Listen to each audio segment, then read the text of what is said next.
Welcome to this lecture series in group theory. In this lecture, we'll be discussing the notion of finite fields, which will be very important for us to see more examples of groups and also to talk about certain theorems associated with them. It's a fundamental object in mathematics, so it is a good idea to familiarize oneself with it as soon as possible. So here we go. Let us recall one thing that we need for this lecture. So if we have a finite abelian group and P is a prime which divides the size of G, then there is an element of order P in the group G. So this is what is called Cauchy's theorem for abelian groups. All right. So by definition, a finite field is a field whose size is finite. So it's a pretty surprising definition. Okay. So now we need to define the notion of the characteristic of a field. So fix a field. I'm not saying that it is a finite field. Just fix any field and fix an element A in F. Then for a positive integer n, we write n dot A to mean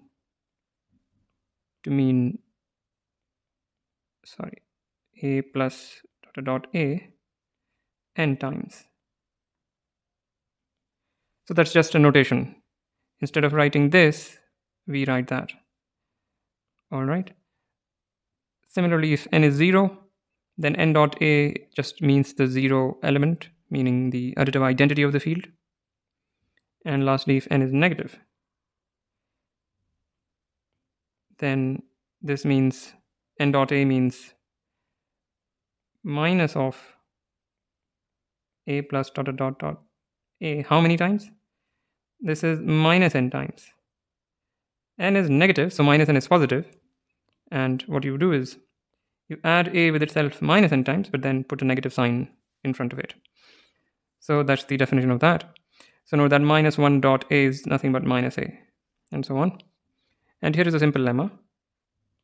Suppose we have two integers, m and n. Then the first says that this operation, this notation that we discussed it just behaves well under summations. So this addition is happening in integers, while this addition is happening in the field. Similarly, we have this multiplication here is happening in the integers, while this is an operation we defined above. And here again, this multiplication is happening in integers, while this multiplication is happening in the field. So this one is not true if you replace 1 by some arbitrary element of the field. This requires the use of the multiplicative identity. All right, so these three simple things I leave as an exercise. And now we can define the characteristic of F.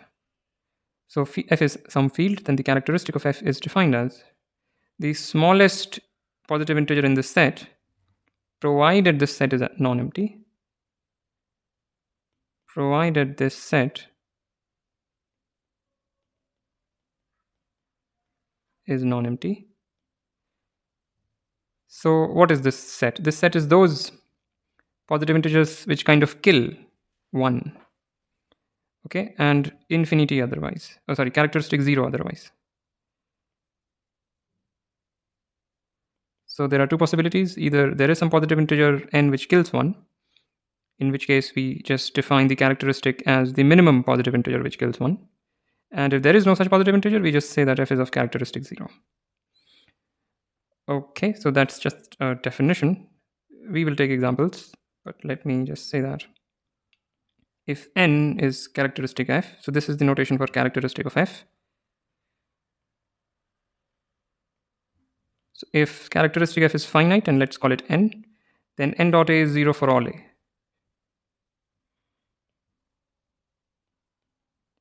And I leave this again as an exercise. It's a very simple one.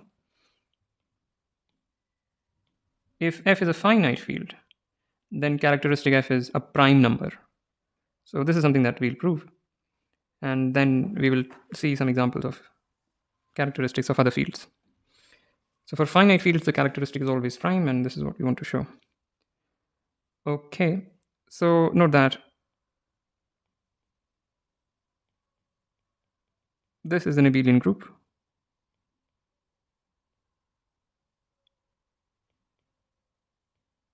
In fact, what is important is that it's a finite group, not that. For the comment that I'm going to make,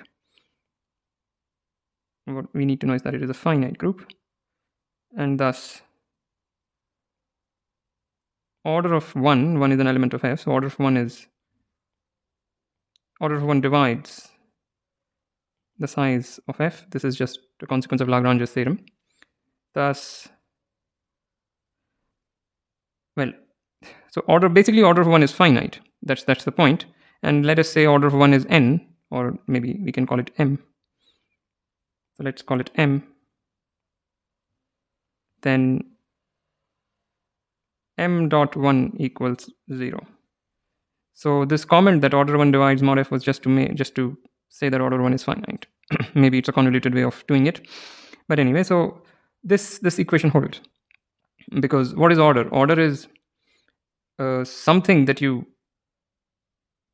order is a positive integer such that if you raise 1 to the power order 1, which is this thing, 1 plus dot dot 1 m times, is nothing but in the multiplicative notation it is 1 to the m, in the additive notation it is m dot 1.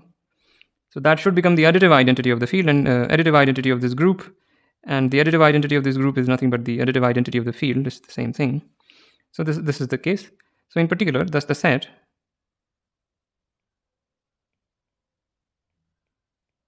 of those positive integers which kill the multiplicative identity is non-empty, and the characteristic is hence at least finite. So let D be the characteristic of f, or maybe n be the characteristic of f. I don't know, just pick some symbol, who cares. So n be characteristic of f, so n is some positive integer, and say we want to show that n is a prime. Say n equals a times b for some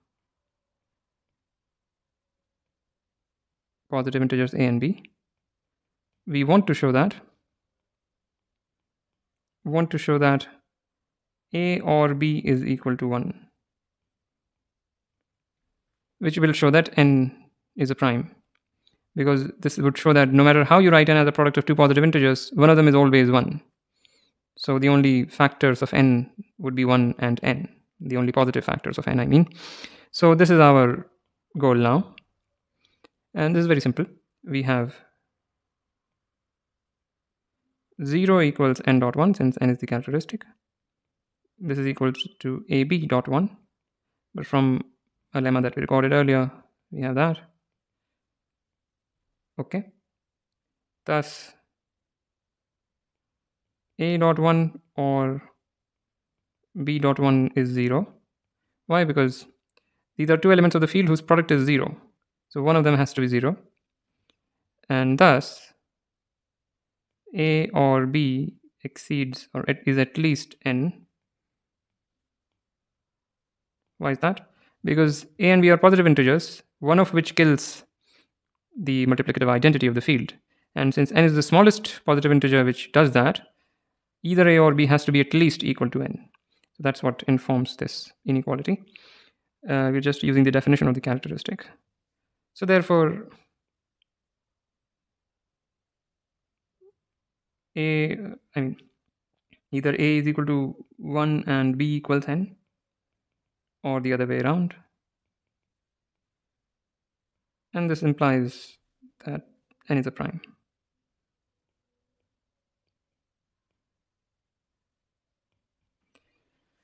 Right, so it's a simple proof. And now let us see what is maybe I'll just make a comment here. There's not much to say. So note that characteristic of R is 0. Because no matter how many times you add 1 with itself, you're never going to get 0. It is always going to be some positive integer. For the same reason, characteristic of C and characteristic of Q are also 0. So those are some examples, basically. Okay. And now here is an example of a finite field. So fix a prime P and let F be the set Z mod PZ. We have seen an addition operation. In fact, we have, well, all right. So we have seen an addition operation on Z mod PZ, which gave rise to the group Z mod PZ. Let me recall what is this Z mod PZ. Z is a group, PZ is a subgroup, and since there is abelian, Z mod PZ is also a group. It is nothing but the set of all the left cosets of PZ in Z. An explicit description is it is that set where this thing denotes the set of all integers. This bracket n is set of all those integers m such that m minus n is divisible by p. So I hope you recall that. Right, so that's an explicit description of Z mod PZ, and we have already seen an addition operation here, which is nothing but a bracket B goes to bracket A plus B, and we discussed at length why this is well defined. Similarly, we have a multiplicative operation or multiplication. We will call this multiplication, and that is nothing but bracket A bracket B going to bracket AB, and this is also well defined. We have seen this in the context of Z mod PZ star in much more detail. But anyway, so this is another operation, and this is a field.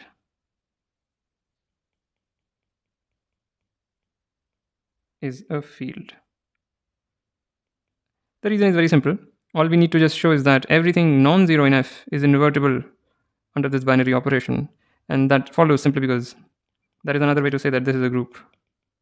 Z mod P Z star is a group. So this is a field, and we have basically done all the work previously.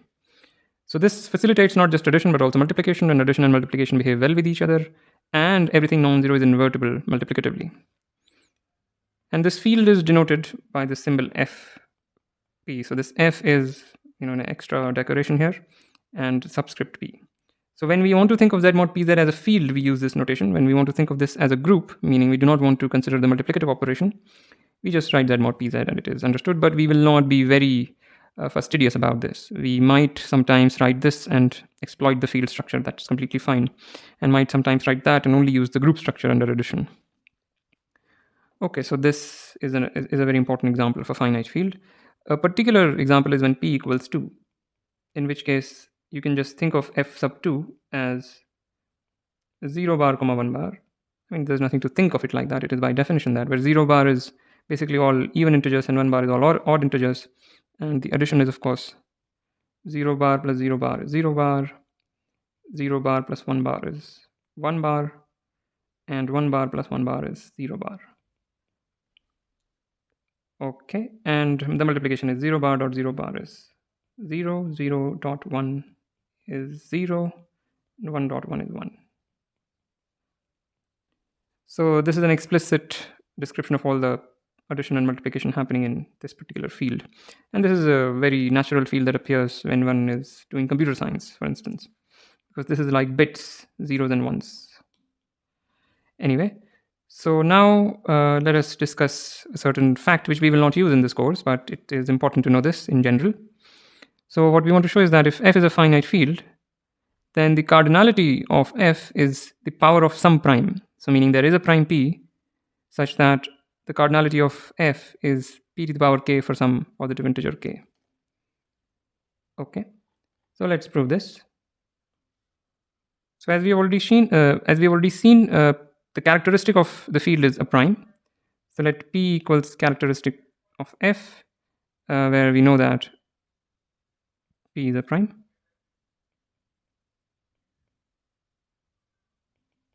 Okay, we claim that cardinality of f is a power of p. So we will show that.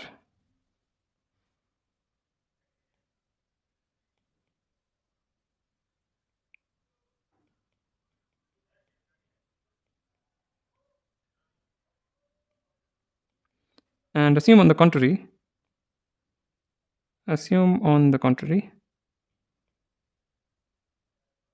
that cardinality of f is not a power of p, which means that there is a prime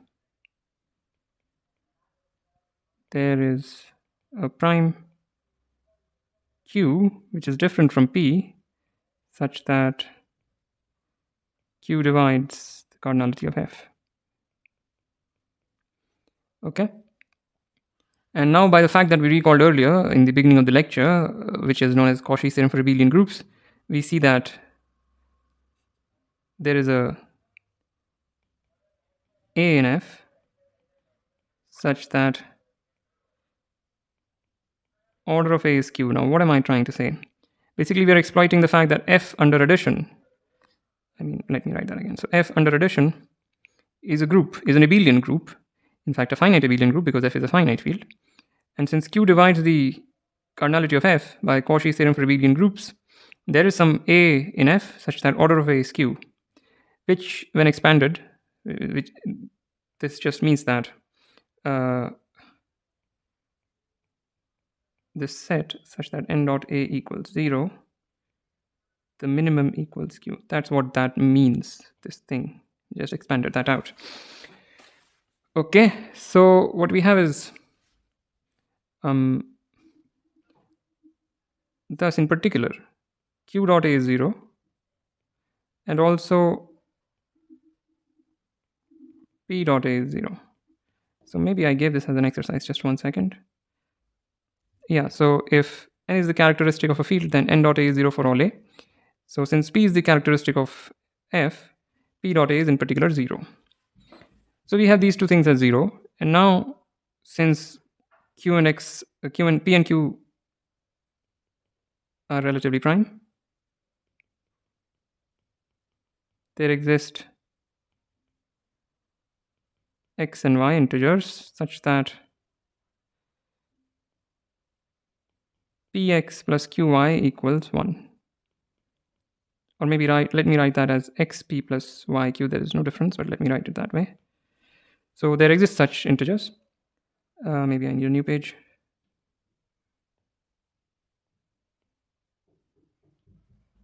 So thus, we have a equals 1 dot a. So this 1 is an integer, not the multiplicative identity of the field. This is the integer 1 equals xp plus yq dot 1 equals x dot p dot 1. I skipped one step. Y dot q dot 1, which is equal to 0 plus 0, because this is 0 and that is 0, and hence this is also 0 plus 0 is 0. So what we conclude is that a is 0. But this is a contradiction to the fact that order of a equals q. Right? So therefore, we have a contradiction, and hence the only prime that divides the cardinality of f is p, and hence cardinality of f is a power of p. And that's it. So I do not need an extra page. So this is very nice. Any finite field, the only cardinalities possible for finite fields are prime powers. It is a very interesting fact that the reverse is also true, in the sense that for each prime p and each positive integer k, there is a finite field of cardinality exactly p to the k. And that's not easy. That construction is not easy, and is not something that we will discuss in this course. But I just wanted to say that. And with this, I want to end this lecture. As usual, like, comment, share, subscribe. I also have Patreon. The link is in the description below. Thank you for listening, and I'll see you next time.